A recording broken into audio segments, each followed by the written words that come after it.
Last week was a busy state in Olympia in the Washington state legislature. Last Sunday, I did a video about my predictions for which bills might pass out of chamber last week.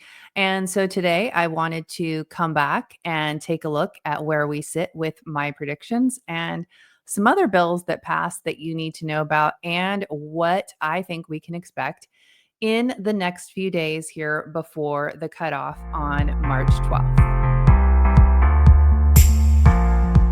Hey, everybody, I'm Julie Barrett, founder of Conservative Ladies of America and Conservative Ladies of Washington. And today we're going to circle back with my predictions from last Sunday's video, where I gave you a heads up on some of the terrible bills that I was really concerned about passing out of their chamber of origin before cutoff, which is March 12th. So that is Wednesday.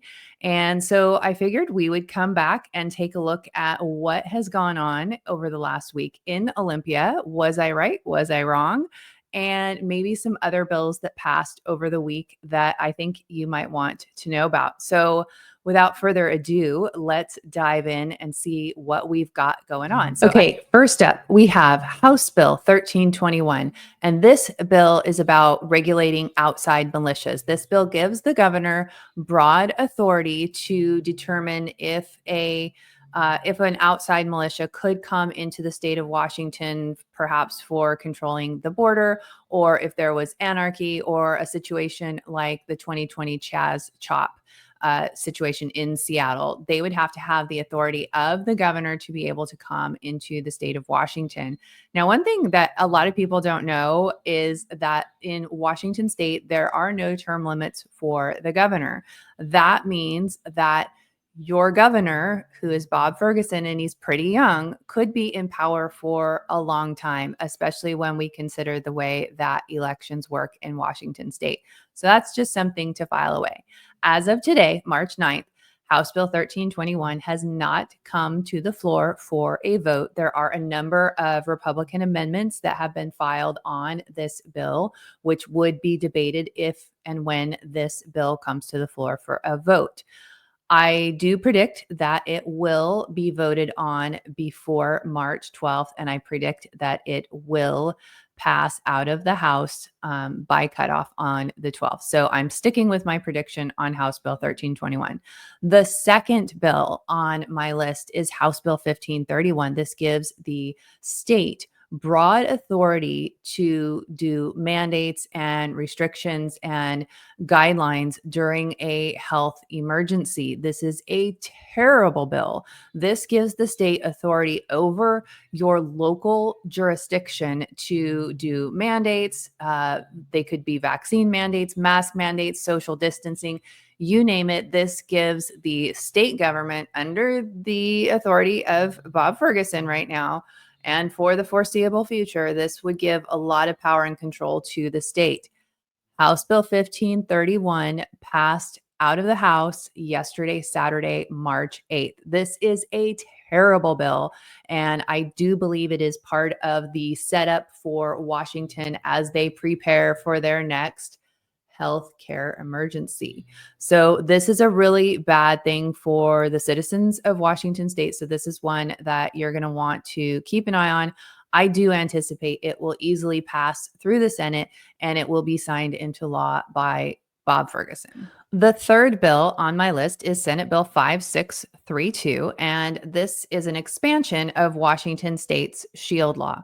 The SHIELD law is basically what makes Washington state a sanctuary state for abortion and so-called gender affirming care. It allows people to traffic kids into Washington state for these services. It puts a shield around providers and people that might be helping assist those coming for abortions or gender affirming care, whether they're running a host home or providing transportation or whatever it could be. So this is really a big problem when it comes to children being brought in from other states. Not so much pertaining, it still does pertain to adults, but the scary piece of this is allowing these traffickers to bring kids from other states.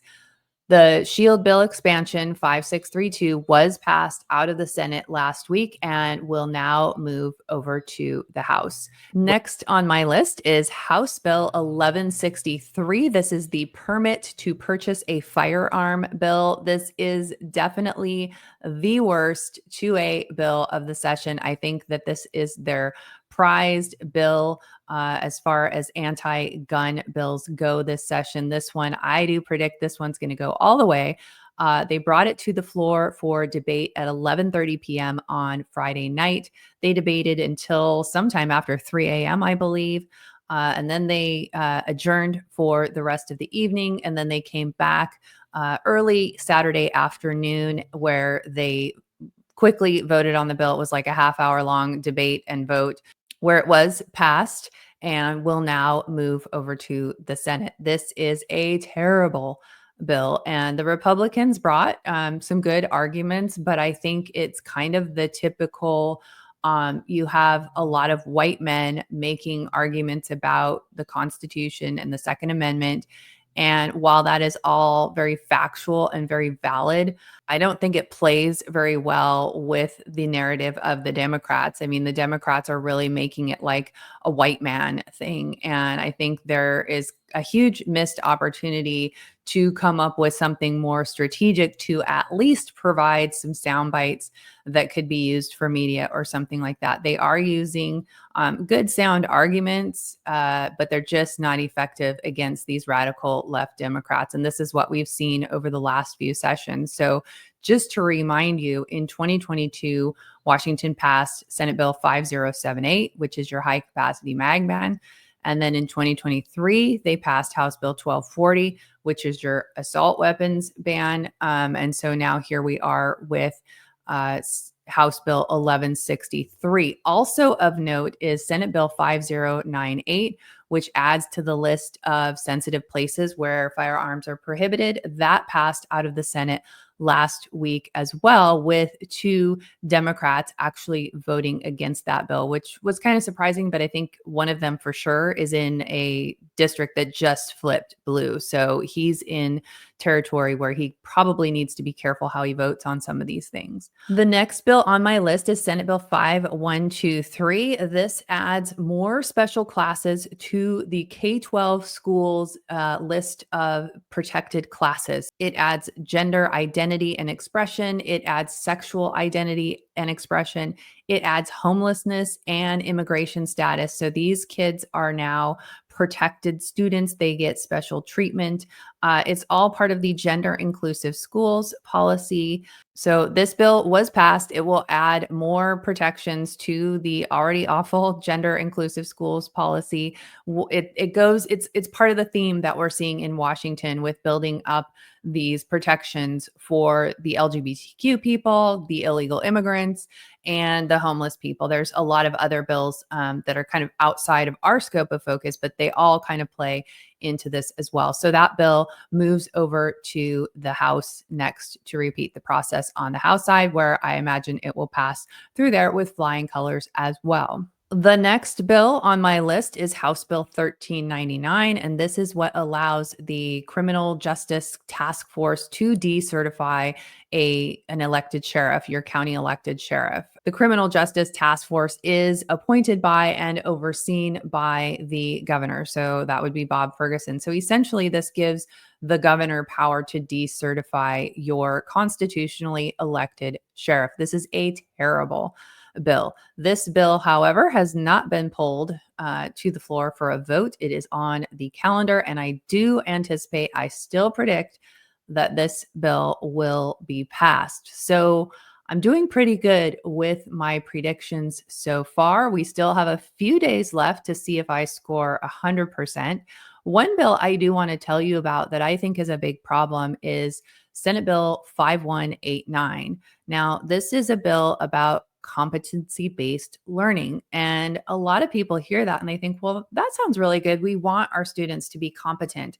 And while that is true, competency-based learning, also called mastery-based learning, is a Trojan horse for DEI, and it is fully has Marxist roots. So it is terrible. It's also expensive. All of the Republicans voted for this bill, with the exception of Senators Phil Fortunato and Jim McCune. All of the other ones voted for this. There were so many people who testified against this. There were so many people who signed in against this. I think it was like 780 citizens signed in opposition to this bill, and 24 signed in support. And most of those people were part of the education industrial complex. Now, I'm going to be doing a live stream on Wednesday at 7 p.m. Eastern, 4 p.m. Pacific. I'm doing this with Stephen Welliver. He is a former K-12 education teacher in Washington. He has since moved to the East Coast, and he is a genius when it comes to these education policies and connecting them to communism and Marxism, and showing you what the agenda is here. So I really encourage you to put 4 p.m. If you're in Washington, put 4 p.m. on your calendar to watch us on YouTube. You will not want to miss this. You will learn so much. And if you are someone who does not have kids in school, you're a grandparent, or you just haven't had kids yet or whatever, I encourage you to watch our discussion, because we all need to be concerned about what is going on in the K-12 schools with this Marxism and this indoctrination of the American children, because this is the generation that is going to be running our country someday. And it is our job as the adults and the Americans who care about preserving this country. It's our job to know and understand so that we can fight back against this. And we need to be able to educate our Republican lawmakers so that they understand why this is bad. It's a huge DEI policy, and you've got the Senate Republicans posting on social media about how they're against everything DEI. And then they go and they all vote for this bill. So I invite the Washington State Republican legislators to join us and watch this live stream on Wednesday, because it would be great if they understood exactly what this policy was about so that they could make an educated vote on this. So we have 3 more days left of voting in Washington before the cutoff on Wednesday. I anticipate we'll see more bad bills get passed. I'll come back and do another video with kind of giving you an outline of some of the bills that maybe we haven't been tracking because they're outside of our scope, but bad bills that you as a citizen need to know about. I'll do that later in the week so that you've got a good understanding of what is happening. You can watch all of the debates on these bills on tvw.org. Now, I've become a total geek about legislation, and so I find the debates kind of fascinating and entertaining, but you will learn a lot about the Democrats and their agenda. I found it really revealing when I started watching this, and everything started to make sense and really opened my eyes to what was really the status of things in Washington. When you really have a good understanding of what exactly is going on in Olympia, it allows you to make decisions for yourself and for your family to do what's best for you. So I encourage you to check out some tvw.org. If you see something interesting, if a bill catches your eye that you haven't heard me talk about, I'd love to hear about it. Please do let me know. You can send me an email, julie@conservativeladiesofamerica.com. Please do share this video with other concerned citizens that need to know about these bills, because they are going to impact all Washington citizens, and they are likely all going to get passed into law. But we could really use a lot of people speaking out about this so that the Democrats know just how unpopular these policies are with the citizens of Washington state. Thanks so much for watching. Don't forget to share the video. Make sure you are subscribed and turn those notifications on, because many of our videos are time sensitive and you will want to get notified right away. Thanks for watching. I'll see you in the next video.